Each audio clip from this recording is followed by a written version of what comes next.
I think my neighbor is stealing bodies from the cemetery. I don't want to get too ahead of myself. This could all be chalked up to a simple misunderstanding for all I know, but I'm too scared to even ask. My neighbor's wife died a few months ago. It was a pretty big ordeal for the entire neighborhood. They were a pretty active couple in the community. At her funeral, everyone showed up, but I don't think anyone cried nearly as hard as he did. His grief was just so radiant that seeing him cry made everyone else cry. We didn't see much of him after that. His lawn started getting overgrown. His mailbox became stuffed with old magazines and envelopes. We never knew what to say to him. However, a few weeks ago is when things started looking a little suspicious. It was a dark and rainy night, and I had been glancing out my living room window at the weather when I saw him. He was wearing what looked to be a trench coat, but what caught my eye the most was the shovel he had slung over his shoulder. He tossed it in the backseat of his car before burning rubber out of the neighborhood. I thought it was a little weird, sure, but it wasn't something I was immediately concerned about.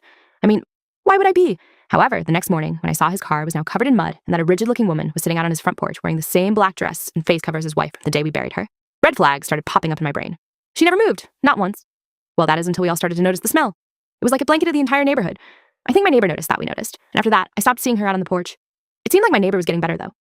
He started getting back to his old self, greeting me every morning with a wave and a smile. Now, just because I said I didn't see the woman on the porch anymore doesn't mean I didn't see her again, period. It was like he was setting her up, moving her all around the house. One day I'd see her in his bedroom window, the next I'd see her propped up against the couch, always wearing the same black dress and face cover. I guess I just didn't want to think about it. I wanted to just push my intuition to the back of my brain and leave it buried there until this whole thing blew over. But it didn't blow over. If anything, it just got worse. Ever since that lady first appeared, I started watching my neighbor's house intently. He was an older guy, who must have retired years ago. The only time I saw him leave his house was at night, and every time I saw him, he was carrying that shovel. Every time he came back, there'd be a new person in one of his windows. He'd play music some nights, and only his shadow would dance. That's when we started seeing the news articles, the reports of grave robberies and corpses going missing. Everything started clicking into place. Like I said, I don't want to get too far ahead of myself, but from the smell of the neighborhood, and the amount of eyes that seemed to constantly be watching me from his windows, I think I may have a suspect. I hope I'm wrong.